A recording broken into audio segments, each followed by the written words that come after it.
ദൈവത്തിൻ്റെ അതിപരിശുദ്ധ നാമം വാഴ്ത്തപ്പെടുമാറാകട്ടെ. ഹിൽവേലി ചാനലിലൂടെ വീണ്ടും നിങ്ങളോട് കൂടെ ബന്ധപ്പെടുവാൻ ദൈവം നൽകിയിരിക്കുന്ന ഈ നല്ല അവസരത്തെ ഓർത്ത് ദൈവത്തിന് നന്ദിയും സ്തുതിയും സ്തോത്രങ്ങളും കരയേറ്റുന്നു. നോൻപിൻ്റെ കാലഘട്ടങ്ങൾ അടുത്തു വരികയാണല്ലോ. ഈ മാസം ഫെബ്രുവരി 14 മുതലാണ് നോൻപ് ദിവസങ്ങൾ ആരംഭിക്കുന്നത്. ഈ നോൻപിൻ്റെ ആരംഭ ദിവസത്തെ നാം ശാമ്പൽ ബുധൻ എന്നാണ് പറയുന്നത്. ഈ ശാമ്പൽ ബുധൻ ആരംഭിച്ച് ഉയിർപ്പിൻ്റെ ഞായർ ഒഴികെയുള്ള 40 ദിവസങ്ങളെയാണ് നോൻപിൻ്റെ കാലഘട്ടങ്ങൾ എന്ന് നാം പറയുന്നത്. ഈ ശാമ്പൽ ബുധൻ എന്ന് പറയുമ്പോൾ ഒരു പാരമ്പര്യമുണ്ട്. തലേ വർഷം കുരുത്തോല പെശക നാളിൽ ഉപയോഗിച്ച ആ കുരുത്തോലകളെ ചുട്ട് ചാമ്പലാക്കി സഭയിലെ പുരോഹിതൻ ഓരോ വിശ്വാസികളുടെ നെറ്റിയിലും കുരിശടയാളം വരഞ്ഞുകൊണ്ട് ഒരു പ്രാർത്ഥന പ്രാർത്ഥിക്കും. എന്താണ് ആ പ്രാർത്ഥന? മനുഷ്യ, നീ മണ്ണാകുന്നു, നീ മണ്ണിലേക്ക് പോകുമെന്നുള്ള പ്രാർത്ഥനയാണ് ആ ദിവസത്തിൽ പുരോഹിതൻ പ്രാർത്ഥിക്കുന്നത്. ഈ ശാമ്പൽ ബുധൻ എന്ന് പറയുമ്പോൾ ഇതൊരു അടയാളമാണ്.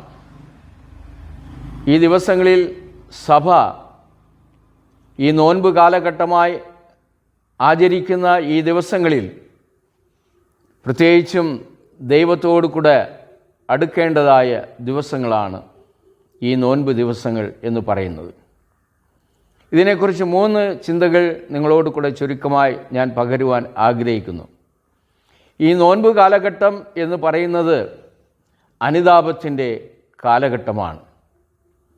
ഓരോ അനുതാപങ്ങളും ഓരോ കഴുകലാണ്, ശുദ്ധീകരിക്കലാണ് എന്ന് നമുക്ക് മനസ്സിലാക്കുവാൻ കഴിയും. കാരണം 51-ാം സങ്കീർത്തനം ദാവീദ് പാടിയ സങ്കീർത്തനം അത് അനുതാപത്തിൻ്റെ സങ്കീർത്തനം എന്നാണ് നാം എല്ലാവരും പറയുന്നത്. കാരണം ദാവീദിൻ്റെ ജീവിതത്തിൽ ഒരു പാപത്തിന് അവൻ അടിമയായി മാറിയപ്പോൾ നാഥാൻ പ്രവാചകനിലൂടെ അവൻ്റെ പാപത്തെക്കുറിച്ച് ചൂണ്ടിക്കാണിക്കപ്പെട്ട ആ വേളയിൽ അവിടെ നടന്ന കാര്യമെന്താണ്? ദാവീദ് ദൈവത്തോടു കൂടെ അനുതപിക്കുന്ന ഒരു സംഭവമാണ് 51-ാം സങ്കീർത്തനത്തിൽ നമുക്ക് കാണുവാൻ കഴിയുന്നത്. 51-ാം സങ്കീർത്തനം അതിൻ്റെ 2-ാം വാക്യം നാം വായിക്കുമ്പോൾ ദാവീദ് ഇപ്രകാരം പറയുന്നു: എന്നെ നന്നായി കഴുകി എൻ്റെ അകൃത്യം പോക്കണമേ. കർത്താവേ, എന്നെ നന്നായി കഴുകണമേ. ഇത് അനുതാപത്തിൻ്റെ വാക്കുകളാണ്, വചനങ്ങളാണ്. ദൈവത്തോടുള്ള അനുതപിക്കുന്ന ഒരു വാക്കുകളാണ്, വചനങ്ങളാണ്. എന്താണ് ദാവീദ് പറഞ്ഞത്? കർത്താവേ, എന്നെ നന്നായി കഴുകി എൻ്റെ അകൃത്യം പോക്കണമേ. അതുമാത്രമല്ല 11-ാം വാക്യം നാം വായിക്കുമ്പോൾ നിൻ്റെ സന്നിധിയിൽ നിന്നും എന്നെ തള്ളിക്കളയരുതേ, നിൻ്റെ പരിശുദ്ധ ആത്മാവിനെ എന്നിൽ നിന്നും എടുത്തു കളയരുതേ. ദാവീദിൻ്റെ അനുതാപത്തിൻ്റെ വാക്കുകളാണ് പ്രിയ ദൈവമക്കളെ. അങ്ങനെയാണെങ്കിൽ ഈ നോൻപ് ദിവസങ്ങളിലേക്ക് നാം പ്രവേശിക്കുവാൻ പോകുന്ന ഈ വേളയിൽ നമ്മുടെ ജീവിതങ്ങളിലും ഒരു അനുതാപത്തിൻ്റെ ഒരു അനുഭവം ഉണ്ടാകേണ്ടത് ആവശ്യമാണ്. ദൈവത്തോട് അനുതപിക്കുന്ന ഒരു കാലഘട്ടമാണ് ഈ നോൻപ് ദിവസങ്ങൾ എന്ന് തിരുവചനത്തിലൂടെ നമുക്ക് കാണുവാൻ കഴിയും. ലൂക്കോസ് 15-ാം അധ്യായം നാം വായിക്കുമ്പോൾ യേശു കർത്താവ് പറയുന്ന ഉപമയിൽ ഒരു ഉപമയാണ് പിതാവിൻ്റെ സാന്നിധ്യം വിട്ട് അകന്നുപോയ മകൻ്റെ ഉപമ എന്ന് പറയുന്നത്. പിതാവിനോട് കൂടെ ഇരുന്നവൻ, പിതാവിൻ്റെ എല്ലാ നന്മകളും സ്വന്തമാക്കി അനുഭവിച്ചു കൊണ്ടിരുന്നവൻ പിതാവിനെ വിട്ട് ദൂരമായി പോകുന്നു. ദൂരമായി പോയ മകൻ്റെ ജീവിതത്തിൽ സംഭവിച്ചത് എന്തായിരുന്നു? എല്ലാം അവൻ്റെ ജീവിതത്തിൽ നഷ്ടമായി. അവൻ്റെ സമാധാനം നഷ്ടമായി, സന്തോഷം നഷ്ടമായി. ഭക്ഷിക്കുവാൻ ആഹാരം പോലും ലഭിക്കാതെ വളരെ വേദനയിലായ മകൻ തൻ്റെ ജീവിതത്തെക്കുറിച്ചൊന്ന് ചിന്തിക്കുവാൻ ആരംഭിച്ചു. അവൻ്റെ മനസ്സിൽ ഒരു അനുതാപത്തിൻ്റെ വാക്കുകൾ കടന്നു വരുവാൻ കഴിഞ്ഞു. ഞാൻ എന്തു ചെയ്യും? എൻ്റെ പിതാവിൻ്റെ അടുക്കലേക്ക് പോകും. അപ്പാ, ഞാൻ സ്വർഗത്തോടും നിന്നോടും പാപം ചെയ്തിരിക്കുന്നു എന്ന് അനുദപിക്കുന്ന വാക്കുകൾ ഞാൻ എൻ്റെ പപ്പയോട് കൂടെ പറയുമെന്നുള്ള ആ ഒരു തീരുമാനത്തോടു കൂടെ അവൻ പിതാവിൻ്റെ ഭവനത്തിലേക്ക് കടന്നു വരികയാണ്. പിതാവ് മകനെ കണ്ടപ്പോൾ ഓടി വന്ന് അവനെ ചുംബിക്കുകയാണ്. ഈ മകനും പിതാവിൻ്റെ സന്നിധിയിൽ അനുദപിക്കുന്ന വാക്കുകൾ, ഞാൻ സ്വർഗത്തോടും അങ്ങയോട് ഞാൻ പാപം ചെയ്തു, ഇനിമേൽ അങ്ങയുടെ മകനെന്ന് പറയുവാൻ ഞാൻ യോഗ്യനല്ല, ഒരു കൂലിക്കാരിൽ ഒരുവനായി എന്നെ ഏറ്റുകൊള്ളണമേ എന്ന് പറയുന്ന മകൻ. എന്നാൽ ആ പിതാവോ അവനെ വീണ്ടും ഒരു സ്വന്തം മകനായി അംഗീകരിച്ചതായിട്ട് നമുക്ക് കാണുവാൻ കഴിയും. പ്രിയ ദൈവമക്കളെ, ഈ നോൻപ് കാലഘട്ടങ്ങളിൽ നാം കഴിഞ്ഞ ദിവസങ്ങളിൽ ചെയ്തു പോയ തെറ്റുകൾ, കുറവുകൾ ധാരാളമുണ്ട്. ദൈവത്തിന് വിരോധമായി ചെയ്ത പാപങ്ങളുണ്ട്. എന്നാൽ പ്രിയ ദൈവമക്കളെ, ഈ ദിവസങ്ങളിൽ നമ്മുടെ ജീവിതങ്ങളെ ഒന്ന് ശോധന ചെയ്യുകയും ദൈവസന്നിധിയിൽ അനുദപിക്കുകയും ചെയ്യേണ്ട കാലഘട്ടമാണ് നോൻപിൻ്റെ കാലഘട്ടം എന്ന് പറയുന്നത്. രണ്ടാമതായിട്ട് നാം ചിന്തിക്കുമ്പോൾ നോൻപ് കാലഘട്ടം എന്ന് പറയുന്നത് അത് രക്ഷയിലേക്ക് നമ്മെ നടത്തുന്ന ഒരു കാലഘട്ടമാണ്.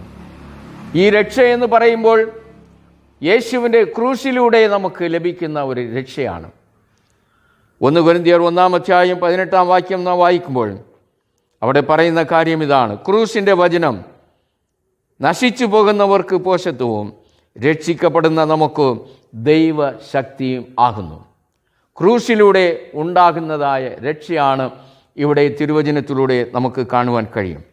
പൗലോസ് അപ്പോസ്തലൻ ഇതിനെക്കുറിച്ച് പറയുമ്പോൾ ഗലാത്യർക്ക് എഴുതിയ ലേഖനം 6:14 എനിക്കോ നമ്മുടെ കർത്താവായ യേശു ക്രിസ്തുവിൻ്റെ ക്രൂശിലല്ലാതെ പ്രശംസിക്കുവാൻ ഇടവരരുത്.